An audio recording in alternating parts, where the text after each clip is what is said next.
Hello viewers, कैसे हैं आप सब। आई होप आप सभी अच्छे हैं। Welcome to Mayank Manila vlog. आज का हमारा टॉपिक है व्हाट इज ट्रेडमार्क। आपने सुना होगा एप्पल कंपनी के बारे में, कोका कोला के बारे में, रिबॉक के बारे में, नाइकी के बारे में, वर्लपूल के बारे में, एलजी के बारे में, फेयर एंड लवली के बारे में, फेयर एंड हैंडसम के बारे में। तो ये सब क्या है, डिफरेंट क्या है, कंपनीज हैं।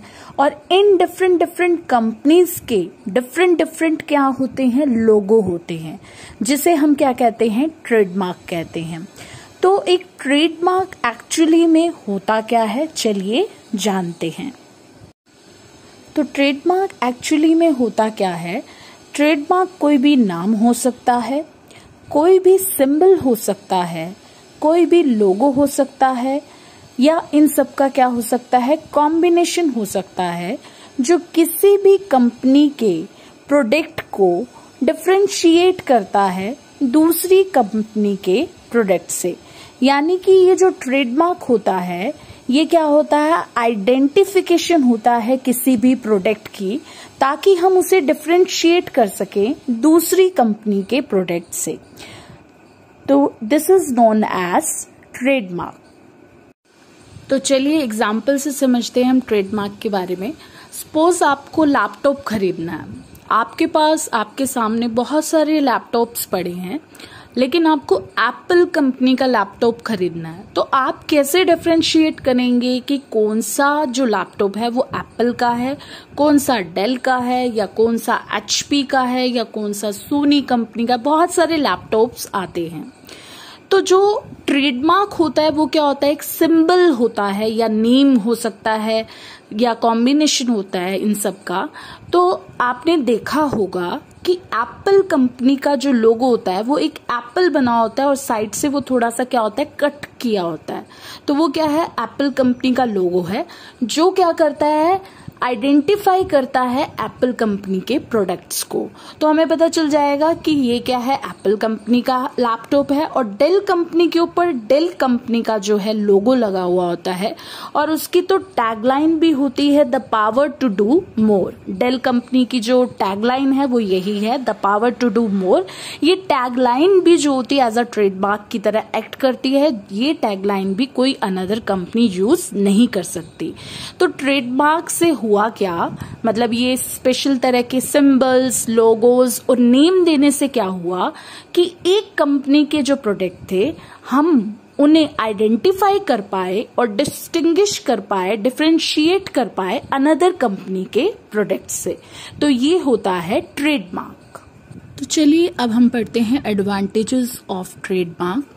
ट्रेडमार्क जो होता है वो केवल सिर्फ एक सिंबल नहीं है, कोई नाम नहीं है, वो एक क्या है, आइडेंटिफिकेशन है किसी भी एक पर्टिकुलर प्रोडक्ट की।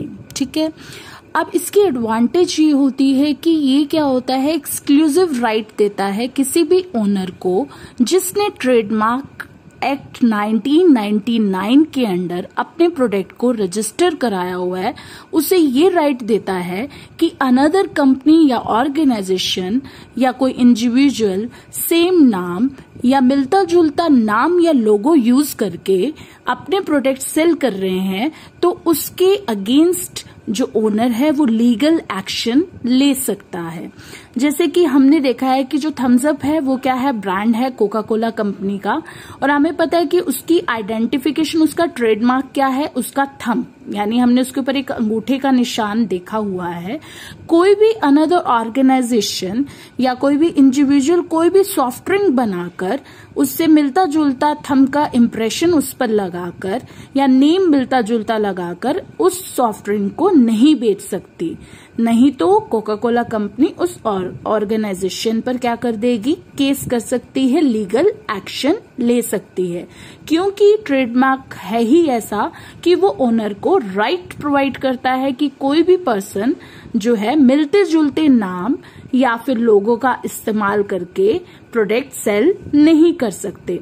जैसे कि बाटा कंपनी हमें पता है वो अपने शूज के लिए, फुटवेयर के लिए जानी मानी कंपनी है, तो कोई अनदर कंपनी जिसका नाम टाटा हो वो अपने प्रोडक्ट सेल नहीं कर सकती, टाटा नाम की जो है वो कंपनी नहीं बना सकती, मतलब मिलते जुलते नाम भी नहीं बना सकते अनदर ऑर्गेनाइजेशन। अगर आपने अपने प्रोडक्ट को ट्रेडमार्क एक्ट के अंडर रजिस्टर कराया है, तब ही आपको एक्सक्लूसिव राइट मिलेंगे अनदर पार्टी के अगेंस्ट लीगल एक्शन लेने के। नेक्स्ट पॉइंट है इसके एडवांटेज का, मल्टीपल रिकॉग्निशन। अब हमने जो ये ट्रेडमार्क यूज किए अलग अलग प्रोडक्ट्स पे, लाइक हमने मशीन्स भी देखी हुई हैं, वॉशिंग मशीन्स एलजी की भी आती हैं, आईएफबी की भी आती हैं, वर्लपूल की भी आती हैं। तो जब हम इन चीजों को, इन प्रोडक्ट्स को ट्रेडमार्क एक्ट के अंदर जब रजिस्टर करा लेते हैं, तो ये प्रोडक्ट्स ना केवल हमारी कंट्री यानी इंडिया के अंदर रिकॉग्नाइज होते हैं, अदर कंट्रीज के अंदर भी इन्हें क्या मिल जाती है, एक पहचान मिल जाती है, एक रिकॉग्नाइजेशन मिल जाती है। तो ऑब्वियस सी बात है, जब हम ट्रेडमार्क ले रहे हैं तो उसकी रिकॉग्नाइजेशन न केवल हमारी कंट्री में है बल्कि अनदर कंट्रीज में भी है। तो कोई भी प्रोडक्ट जितनी ज्यादा कंट्रीज में पहचाना जाएगा तो उतनी ही ज्यादा उसकी क्या होगी, ब्रांड वैल्यू इंक्रीज होगी, उतना ही ज्यादा हमारा उन ऑर्गेनाइजेशन का बिजनेस जो है वो क्या होगा, इम्प्रूव होगा। ट्रेडमार्क किसी भी बिजनेस को प्रमोट करने और प्रोटेक्ट करने के लिए एक कैटलिस्ट की तरह काम करता है।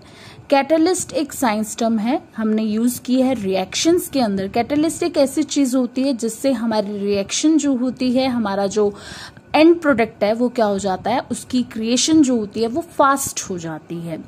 तो ट्रेडमार्क कैसे बिजनेस को प्रमोट करता है, हमारे बिजनेस को एक्सपेंड करता है, बढ़ाता है, और उसे कैसे प्रोटेक्शन प्रोवाइड करता है, ये क्या करता है, ट्रेडमार्क इस चीज को प्रोवाइड करता है। फॉर एग्जाम्पल, आप कोई भी प्रोडक्ट सेल कर रहे हैं, लेकिन आप उस प्रोडक्ट को सिर्फ क्या कर रहे हैं, बेच रहे हैं, आपने उसका कोई भी ट्रेडमार्क यूज नहीं किया है, उसे रजिस्टर्ड नहीं किया है, तो उससे होगा क्या, आपको कोई भी कोल्ड ड्रिंक पीनी है, आपको एक कोल्ड ड्रिंक उसकी क्वालिटी के कारण अच्छी लगे, आप दोबारा वही कोल्ड ड्रिंक दोबारा पीना चाहते हैं, लेकिन वो क्या थी, बस आपको पता है ब्लैक कलर की थी, और मार्केट में बहुत सारी ब्लैक कलर की जो है कोल्ड ड्रिंक्स आती है। तो आप डिस्टिंग्विश कैसे कर पाएंगे कि पहले जो कोल्ड ड्रिंक आपने पी है, जिसकी क्वालिटी आपको अच्छी लगी है, वो सेम कोल्ड ड्रिंक वो है। इसके लिए उसे ट्रेडमार्क के अंदर क्या करना पड़ेगा, हमें रजिस्टर करना पड़ेगा। रजिस्ट्रेशन से होगा ये, जब उसको एक प्रॉपर ट्रेडमार्क मिल जाएगा, एक लोगो मिल जाएगा, तो उसकी अलग से अपनी क्या हो जाएगी, एक पहचान बन जाएगी, जिससे क्या है कि उसे इस कंट्री में ही नहीं बाकी सभी कंट्रीज में रिकॉग्नाइजेशन मिलेगी। जितनी उसे रिकॉग्नाइजेशन मिलेगी उसके पोटेंशियल कस्टमर्स जो हैं वो इंक्रीज होंगे, क्योंकि किसी भी प्रोडक्ट को उसकी क्या किया जाता है, उसके ट्रेडमार्क के थ्रू जाना जाता है। तो उतने ही उसके कस्टमर्स इंप्रूव होंगे, उतनी ही उसकी जो सेलिंग है वो बढ़ेगी, जिससे उस प्रोडक्ट का बिजनेस जो होगा वो प्रमोट होगा। तो किसी भी बिजनेस को प्रमोट करने के लिए, प्रोटेक्ट करने के लिए सबसे पहले हमें चाहिए कि हम उसका ट्रेडमार्क जो है वो प्रोटेक्ट करें। और ट्रेडमार्क को प्रोटेक्ट करने का मतलब है कि हम उसके ट्रेडमार्क को अंडर ट्रेडमार्क जो एक्ट है 1999 का, उसके अंडर उसे रजिस्टर करें। लास्ट एडवांटेज है प्री अजम्पशन ऑफ ओनरशिप। अगर आप कोई भी अपने गुड को, प्रोडक्ट को ट्रेडमार्क एक्ट के अंदर रजिस्टर कराते हैं तो आपको उसकी ओनरशिप प्रूव करने की जरूरत नहीं है, क्योंकि आपने रजिस्टर करा रखा है। तो सभी को पता है कि ये जो प्रोडक्ट है, पर्टिकुलर प्रोडक्ट, ये आपसे बिलोंग करता है, ना कि किसी और ऑर्गेनाइजेशन और इंडिविजुअल से। तो ये थी एडवांटेजेस ऑफ ट्रेडमार्क। तो इन अ होल हमने ट्रेडमार्क के अंदर ये पढ़ा कि ट्रेडमार्क ना केवल सिर्फ एक नाम, लोगो और सिंबल है, बल्कि ये क्या है, किसी भी प्रोडक्ट की आइडेंटिफिकेशन होती है, जो एक कंपनी के प्रोडक्ट को दूसरी कंपनी के प्रोडक्ट से डिफरेंशिएट करने में हेल्प करती है। यानी हमारे पास एक पूल ऑफ थिंग्स हो तो उसमें से हमें हमारा मनचाहा प्रोडक्ट, हमारे मनचाहे कंपनी का प्रोडक्ट लेने में जो है हेल्प करती है। और इसके एडवांटेजेस ये हैं कि मल्टीपल रिकॉग्नाइजेशन है, प्रमोट करती है बिजनेस को, ओनरशिप का प्रूफ देने की रिक्वायरमेंट हमें नहीं होती। और ये क्या है, और इसके अंदर क्या है, ये एक्सक्लूसिव राइट देती है किसी भी ऑर्गेनाइजेशन को कि वो दूसरे इन्फ्रिंजर्स के अगेंस्ट लीगल एक्शन ले सके। Thank you. अगर आपको कोई भी क्वेरी है तो आप कमेंट बॉक्स में जरूर लिखिए।